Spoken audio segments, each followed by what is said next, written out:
Y estamos ya en la entrevista central de esta jornada tratando de hacer un repaso, una evaluación de lo que ha sido el trabajo de la URSEC a lo largo de esta administración que está finalizando en breve y bueno, todo lo que ha tenido que ver con políticas de medios de comunicación. Tendríamos para conversar más o menos como hasta las 12:30 del mediodía, pero van a ser 20 minutos nada más, y para eso tenemos al director de la URSEC en representación del Frente Amplio, que nos acompaña una vez más aquí, que dice que se siente como en su casa. Vamos a tratar de que así sea. Pablo Siris, muy buenos días, gracias por acompañarnos. Muy buenos días, es un enorme placer y sí, es como sentirme en casa porque la radio, lo primero que hago en la mañana es prender la radio y bueno, es aquí, así que es como sentirse en casa rodeado de esas voces tan amigables de la mañana. Bueno, qué lindo eso, muchas gracias. A propósito de eso, le quiero mandar un mensaje, hago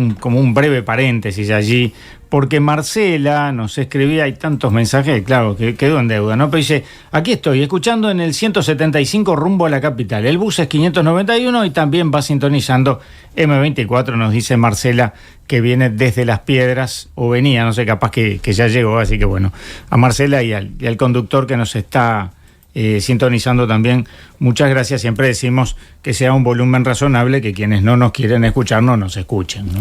Está muy bien, pero un gran saludo a Marcela y al conductor del ómnibus. Bueno, y ahora capaz que borramos transitoriamente la sonrisa para hablar de lo que nos ocupa. Sí, bueno, ese balance del que tú señalabas de la actividad de la URSEC es complejo.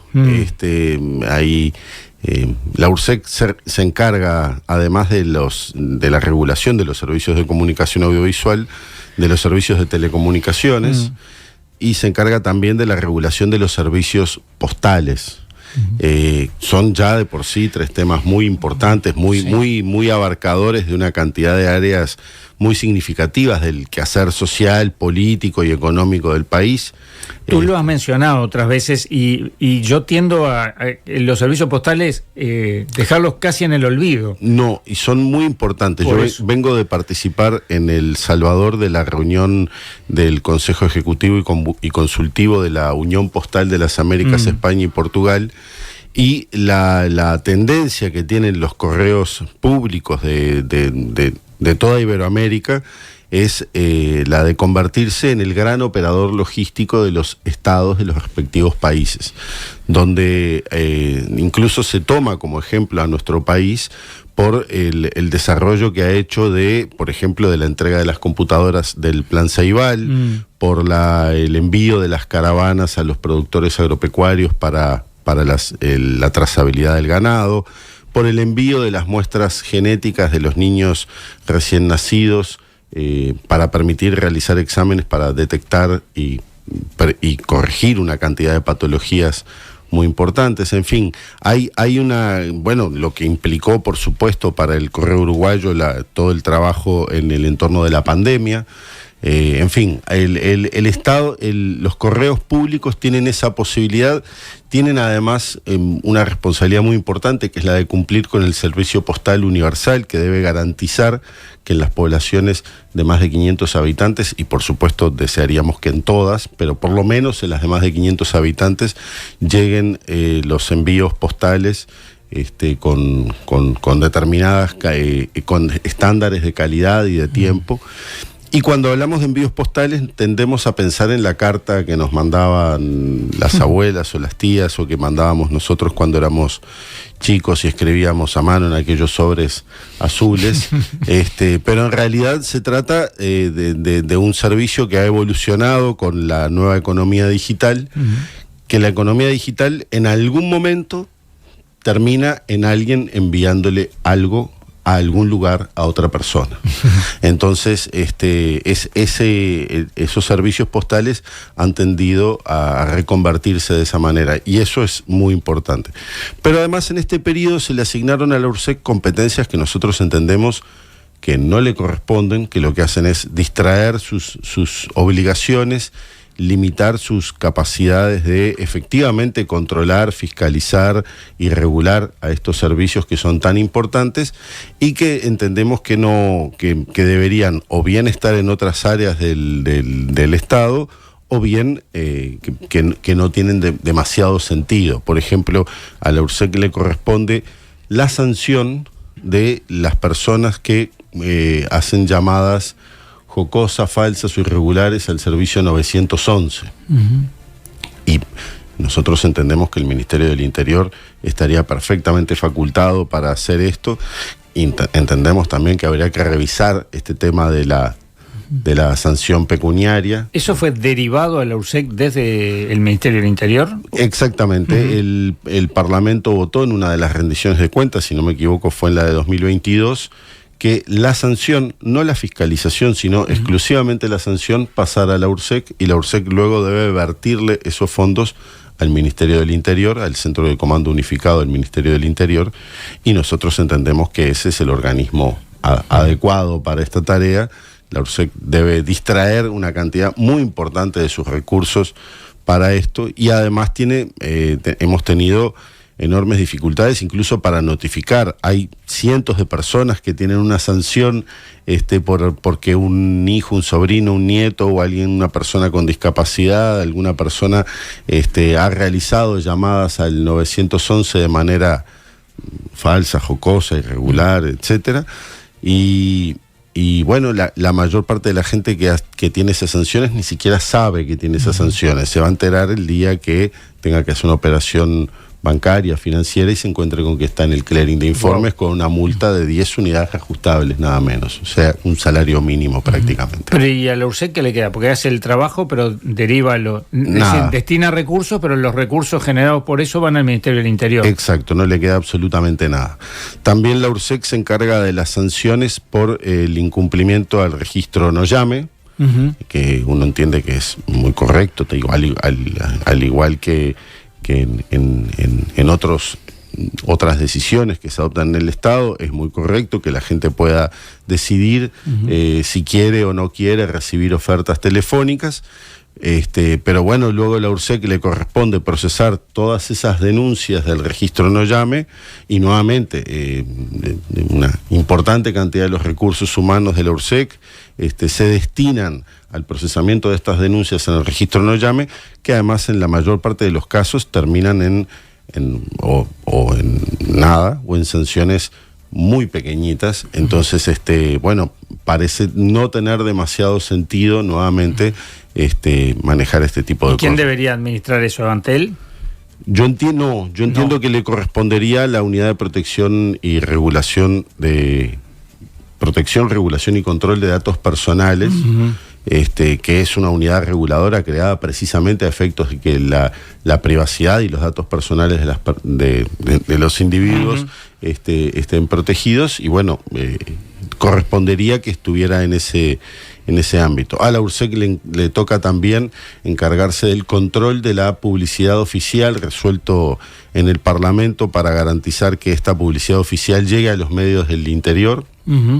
Pero entonces, claro, nuevamente le toca a la URSEC, en este caso, regular nada menos que a todo el resto de los organismos públicos y garantizar que esa publicidad llegue no solamente a medios audiovisuales, que son los que la URSEC regula, sino también a los medios de prensa escrita, que son un área completamente distinta y que tiene sus propias complejidades, que además la URSEC hasta ahora no manejaba. Entonces se le han asignado una serie de competencias que la URSEC realmente le cuesta procesar, y distraen lo que deberían ser sus cometidos fundamentales, que son la regulación de las telecomunicaciones, de los servicios de comunicación audiovisual y de los servicios postales, tal cual se planteó cuando se creó el organismo. ¿Hay un interés por distraer? Bueno, yo tengo mi opinión al respecto. Yo creo que precisamente una de las formas de lograr reducir las competencias fiscalizadoras en materia de servicios de comunicación audiovisual y telecomunicaciones es meterle al organismo una cantidad de tareas que además, si eso fuera acompañado de presupuesto que permitiera incorporar personal, sistemas, etcétera, pero la URSEC en este momento tiene menos de 70 funcionarios de plantilla. Reitero, menos de 70 funcionarios de plantilla para controlar todas las empresas de telecomunicaciones, todos los servicios de comunicación audiovisual y todos los servicios postales. Estamos hablando de cerca de 150 operadores postales, de casi 400 medios de comunicación audiovisual entre radio, televisión y televisión para abonados.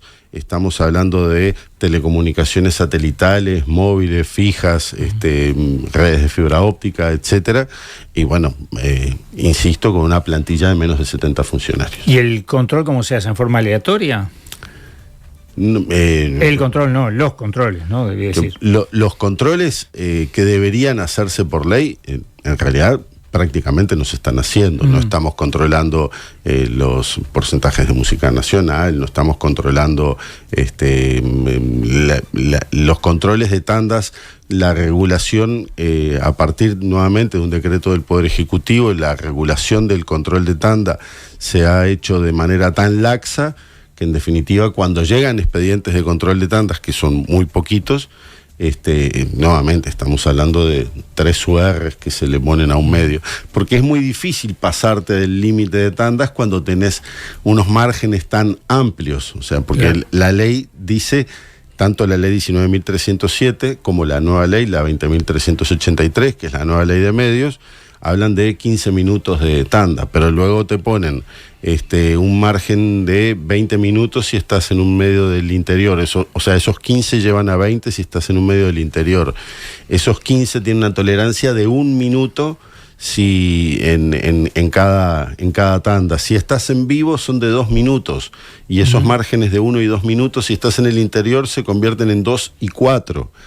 Y luego se fiscaliza solamente un determinado horario del día, el resto del día no se fiscaliza. Entonces, claro, para que te llegue un expediente por sanción por exceso de tanda es dificilísimo. Y sin embargo, los usuarios que ven televisión, escuchan radio, saben perfectamente que hay particularmente determinados programas y determinados horarios donde la publicidad te permiten irte a la cocina, preparar la cena, cenar y todavía sigue la tanda. Entonces, bueno. Algo así, sí. Me ha pasado, yo a veces escucho algún informativo central de los que se llaman en radio, no en la tele, que no tengo, y me ha pasado de escuchar 3 y hasta 4 temas musicales, más cortina de tanda, bastante prolongada, más la tanda de esa emisora propia, porque claro, no transmite las mismas publicidades del canal, y uno dice, no, se debe haber cortado. Sí, llega un momento en que llega a ser casi absurdo. Claro. Eso explica además cosas como uno se pregunta, en un país como el nuestro, la cantidad de programación en vivo es muy llamativa, sobre todo cuando no tenemos ficciones nacionales, cuando no tenemos, o sea, tenemos noticieros que llegan a las 3 horas de duración. En un país como el nuestro, ¿no? Donde no estamos hablando de una población de 1.500 millones de habitantes, donde pasa de todo por todos lados. Estamos hablando de un país como el nuestro, con 3 millones de habitantes, con la población concentrada de la manera en la que está, y sin embargo, insisto, tenemos estos noticieros tan extendidos. Y eso, una de las cosas que justifica eso es que es relativamente barato de hacer, porque no hay que comprar derechos, no hay que generar, la ficción es cara, es costosa, y bueno, y de esta manera además se puede poner mucha publicidad. Claro, sí, y con 3 mobileros cubriendo policiales, cubrimos buena parte de esas... Absolutamente. De esas horas. ¿Cómo ha influido, cómo ha incidido en la URSEC la legislación que se ha ido aprobando a lo largo de estos 5 años? Uno de los grandes motivos de debate, ha habido 3 o 4 temas centrales. Uno de los más importantes, que además ha estado mucho en debate, es la modificación del artículo 56 de la ley 19.307, luego reforzado en esta nueva ley de medios, que es el que permite a los operadores de televisión para abonados de nuestro país brindar servicios de Internet. y todo el debate que además se ha generado posteriormente con la utilización de la fibra óptica de Antel por parte de esos nuevos operadores. Esto ha generado en nuestro país una situación muy particular, donde pasamos de tener un operador de servicios por Internet, que era Antel, o que es Antel, que sigue siendo el principal, para tener, al menos formalmente, casi, yo te diría que entre empresas que tienen su licencia solicitada, su licencia aprobada y la habilitación técnica también aprobada, probablemente cerca de 40 o más operadores de Internet.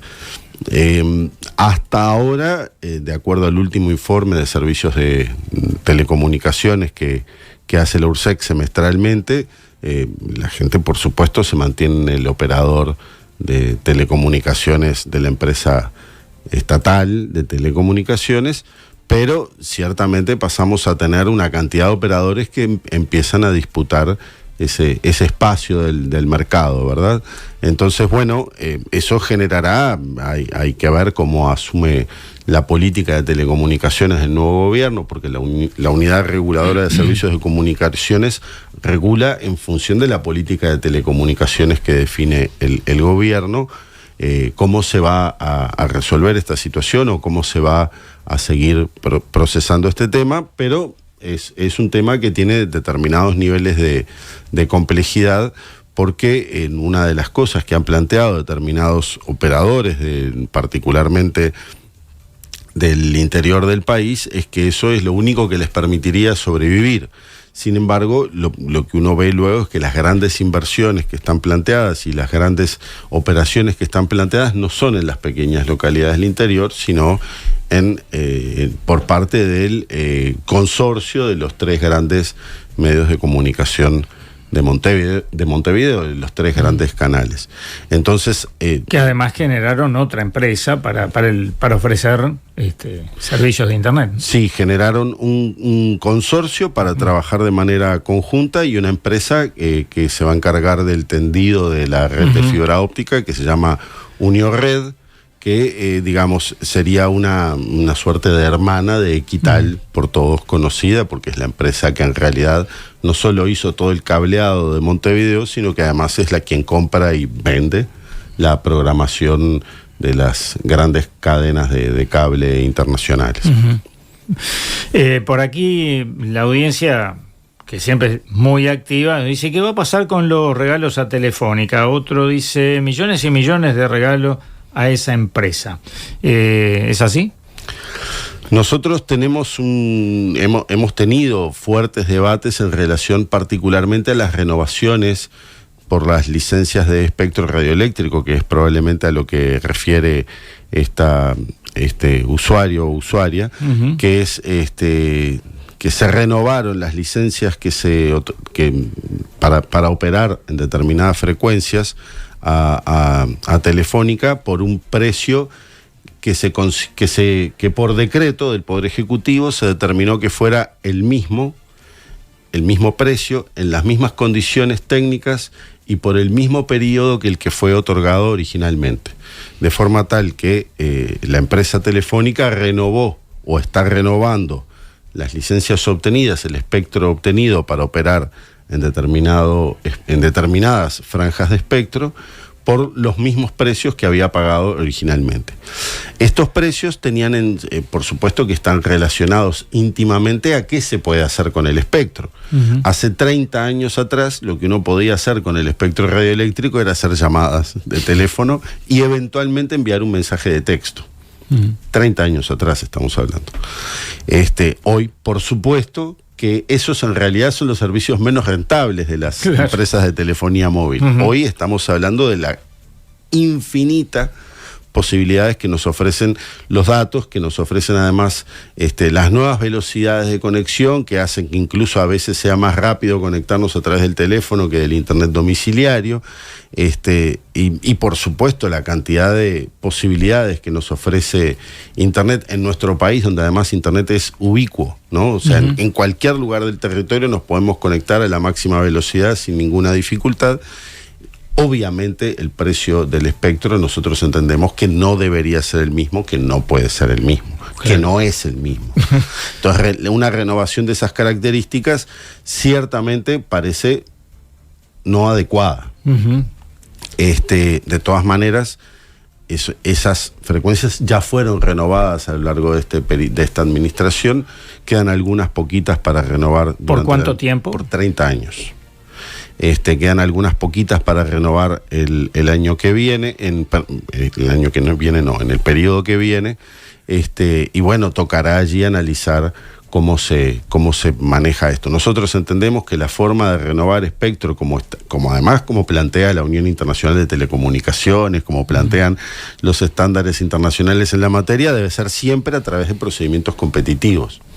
Entre otros casos, porque por supuesto esto permite el ingreso de nuevos operadores o la salida de operadores que a veces utilizan el espectro como si fuera de la misma manera que un especulador inmobiliario, donde se adquieren o se conservan franjas de espectro no para utilizarlos, sino porque eso me valoriza la empresa.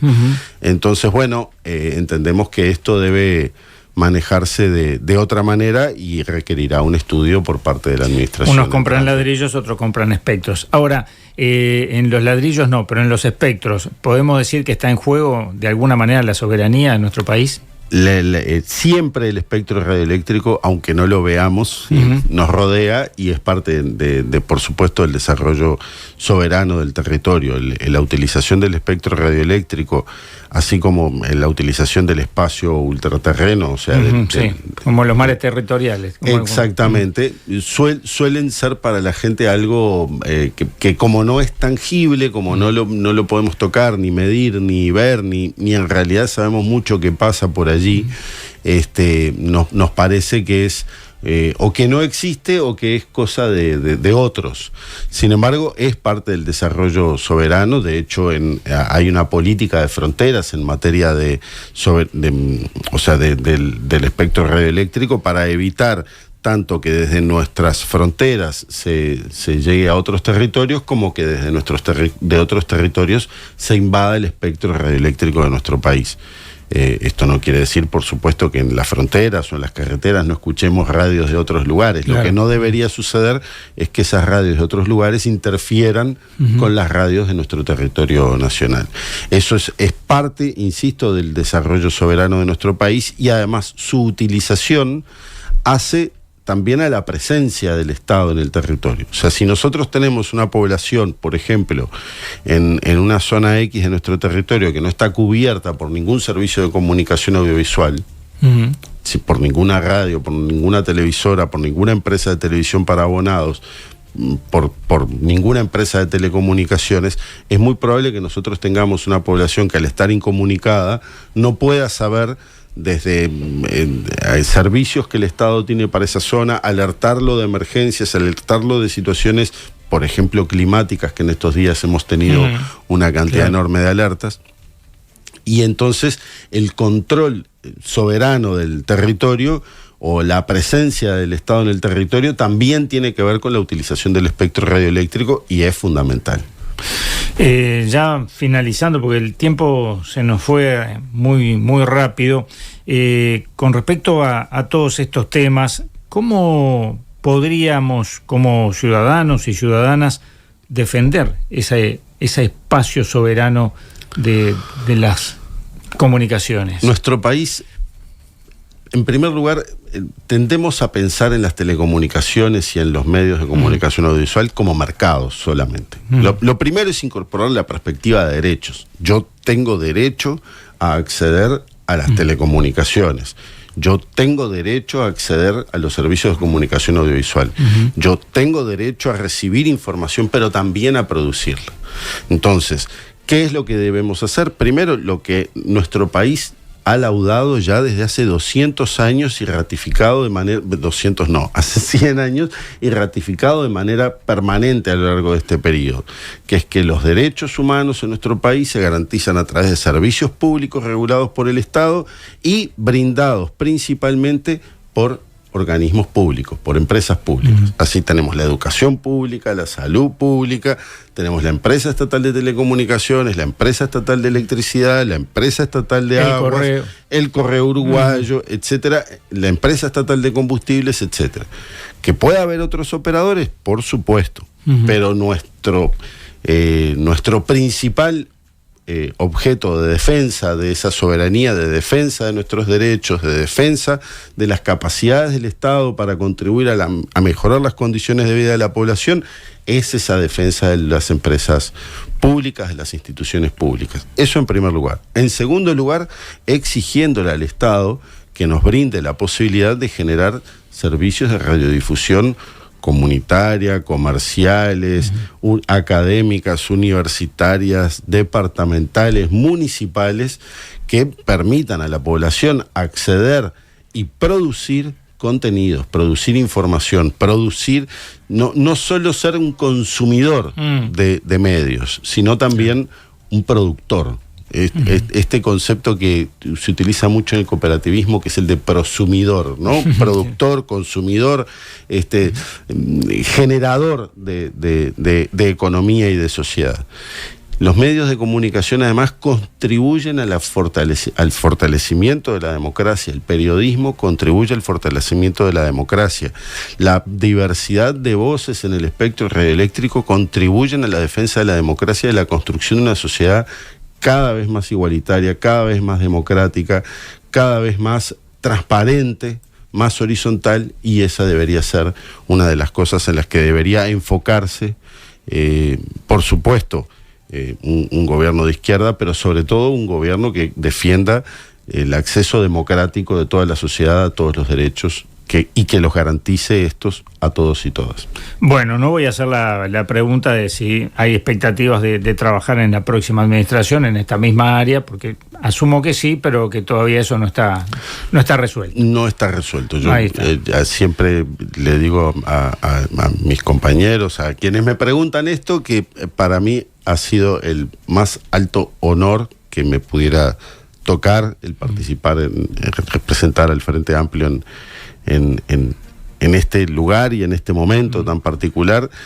Y si me voy para casa estaré feliz, y ojalá deseando haber cumplido la tarea razonablemente, y si no, si toca continuar, será con el mismo esfuerzo y dedicación que hasta ahora. Pero eso no lo defino yo. Exactamente. Bueno, muchas gracias no solo por esta mañana, por todas las veces que hemos podido conversar y por esa labor que además la audiencia lo ha destacado cada vez que hemos tenido la posibilidad de conversar, y además ambos en rol de periodista. Siempre es difícil entrevistar a un periodista, sobre todo cuando obtuvimos el título al unísono. Absolutamente.